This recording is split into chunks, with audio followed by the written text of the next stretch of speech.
Hi. It is 2:30 in the morning on March 22nd, 2014. Um, I've already done this once because I started recording this on YouTube and my internet dropped, and I'm not too happy about that because I was like 8 minutes in and now I'm at 20 seconds, so I'm kind of pissed off at my computer and my worthless piece of shit internet.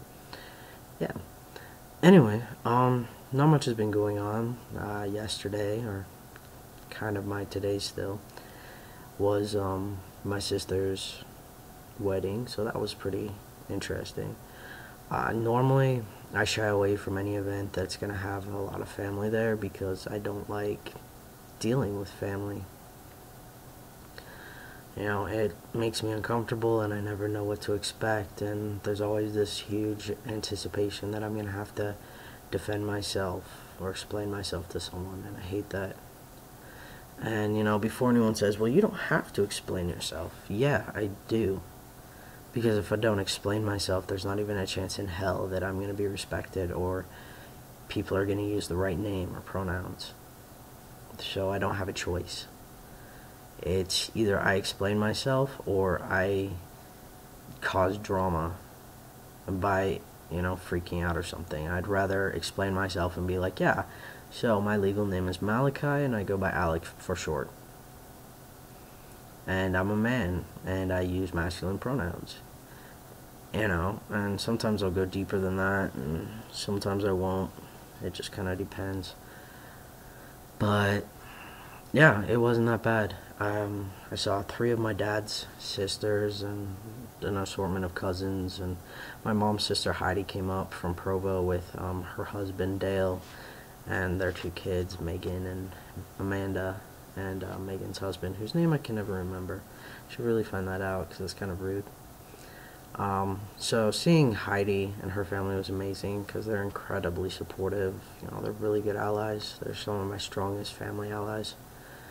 And seeing my dad's family really wasn't as bad as I thought it was going to be. I've avoided them for a really long time.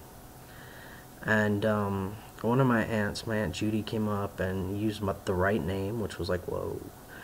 And then she told me that I make a really handsome young man. So that kind of blew my mind, and yeah, I told her how much I appreciate that. And then my Aunt Eva actually asked me, she said that she knew that I had a new name, but she didn't know what it was. So I thought that was incredible. Yeah, I talked with all three of my aunts for a while and just discussed things and my health, and it was insane that it was as positive as it was. Like, I was really expecting the worst, and they really surprised me, and I can't even imagine. I never imagined that anything like this could happen, that all of my family could be nice to me. So that was cool. And then I went to Fiesta America's dance. I had to miss that because it was at the same time as my sister's wedding reception. And yeah, family first kind of thing. So I went to the dance. I danced and hung out with my friends, and it was fun. It was good. I got to dance and have some fun. But then, I don't know, it got me thinking. Like, sometimes I get really, really lonely, and sometimes I wish I could just date and have fun, like everyone that I know seems to do.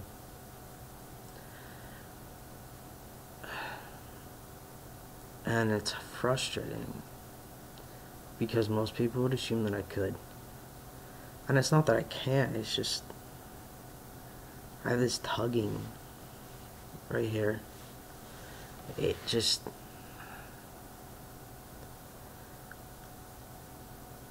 I seem to handle my gender dysphoria really well. I play it off and I act like I'm fine.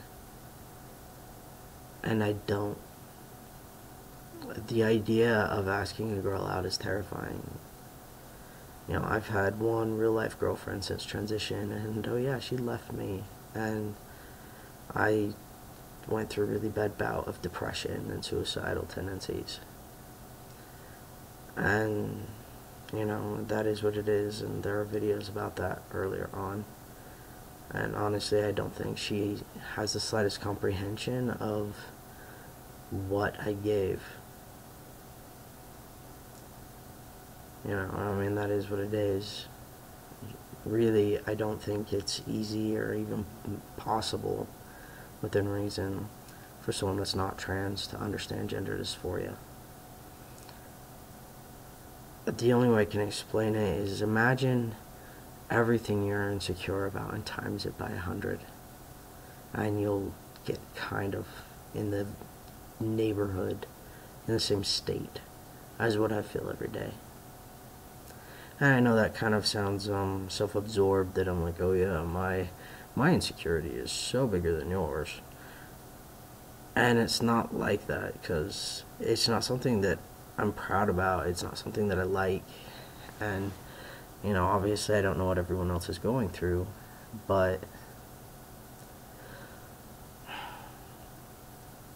my life sucks sometimes. I mean, I look at a girl that she's cute and she has a good personality, and I'm thinking, I don't know, I could go for that. And then I don't.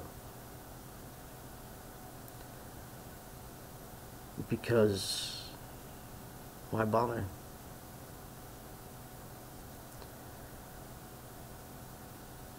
I have to see myself naked, and I hate it so much. So the idea of someone else seeing me naked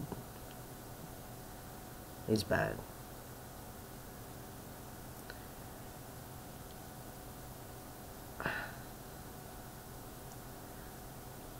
I'm so uncomfortable with my body, and it's just because I look at myself, I look in the mirror, I look down, and I see stuff that shouldn't be there.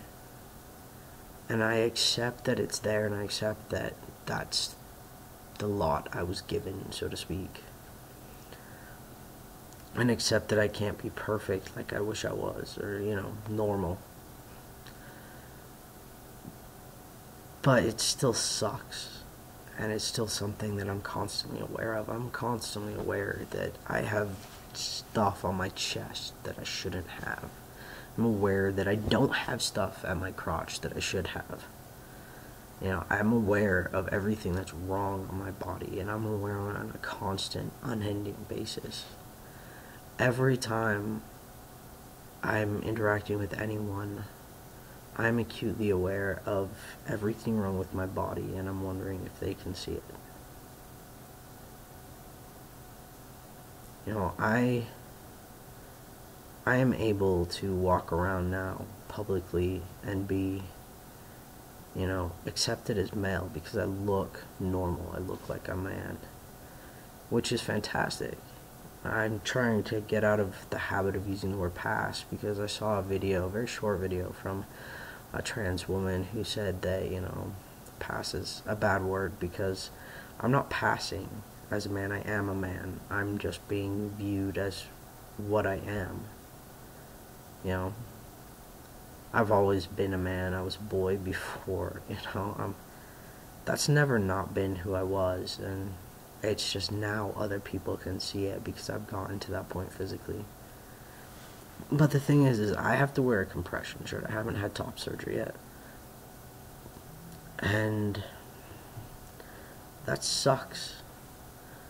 When I wake up in the morning, I put on a compression shirt because I can't just walk around without it. When I go places, it's with a compression shirt. Sometimes when my dysphoria is being really bad, I keep a compression shirt next to me while I'm watching TV or hanging out, just in case somebody shows up, because it makes me so uncomfortable for someone to see me with stuff that shouldn't be there. I wear a packer so that it kind of looks like everything's normal down below. I can't pee with it because I haven't spent the money on for something like that, but, you know, at least I have something there. And it's funny, a friend of mine was like, well, does that make a difference in the way your clothes look? And yes it does. It's not a significant difference. It's not like there's like this monster dick between my legs, but it changes the way the clothes fit. You know, the compression shirt and the packer, it changes things just a little bit in a way that ironically most people probably wouldn't even notice. But for me and my dysphoria, it's something that I desperately need just to be able to function. And then you talk about dating, and you're talking about going out with someone and getting to know them and letting them get to know you. And when I meet a girl, I have to consider, does she know what I am? If the answer is no, then that means eventually I'm going to have to explain that I'm not normal. If the answer is yes, then I have a natural belief that she wants nothing to do with me, and that she would never want to be with something like me. And I know that's ridiculous. I've had girlfriends, I've had people be interested in me, but it's still... I can't believe it. Not yet. And, I mean, the thing is I don't want to have to just date people that are okay dating someone that's trans, you know?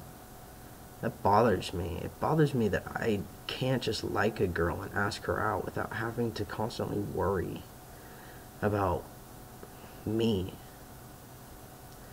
I mean, if I hug her, is she gonna notice that I'm not normal? If I kiss her, you know, that should be okay. But what if we cuddle? What if we kiss deeper? What if there's hands wandering places? And although I get hard when I get turned on, you're not gonna notice it because it's not big enough. And it's wrong. Everything down there is wrong. Everything on my chest is wrong. To the degree that I don't want to be touched because it's not supposed to be there.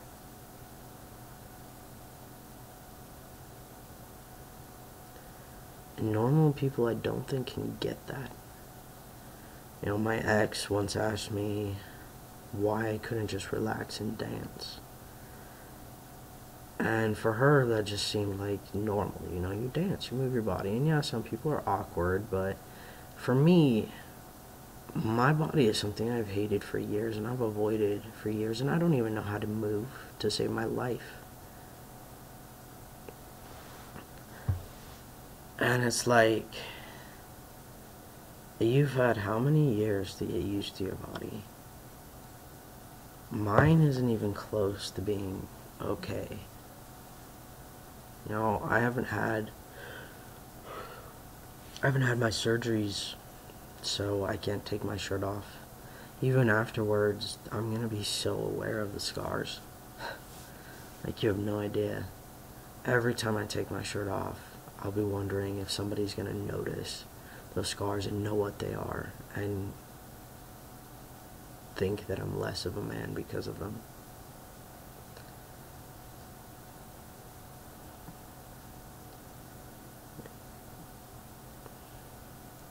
It gets lonely. You know, I just want to be able to date like anyone else. I'm not even thinking about the sex. I mean, sex sounds great, but I'm not capable. So, it's not like it matters for me anyway. But just the ability to go out, to be close to someone, to hold someone, to be held, to kiss, to share time.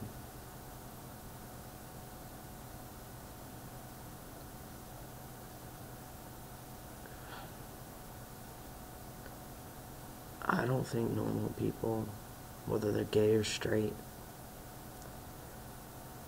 can understand what it's like. You know, there's hating your body, there's having body image issues, and then there's this. You know, the dysphoria, it rules your life. It dictates how you do things, when you do them, what you wear, how close you get to someone, what you say, how you move, everything. Everything is dictated by my dysphoria, at least to some degree. And it sucks, because there are quite a few girls that I wish I could have asked out, or wish I could still ask out. and I don't dare. Because I don't want to deal with that. And who knows, it'll probably not be as bad as I thought it was. You know, until she broke my heart, it wasn't bad with my ex. But it's just so much stress and anxiety. And it's so frustrating. It's so frustrating that it's like no matter how far I come and how good I'm doing and how much support I have, there's this thing eating away inside me that something's wrong and there's nothing I can do about it. I mean, I try, and most days I manage okay. You know, I get my clothes on, I go out, and I smile, and I hug people, and I enjoy my days, and try not to think about it. And then, you know, I hang out with my friends, and it's great, but sometimes I just wish that I could, you know, be normal.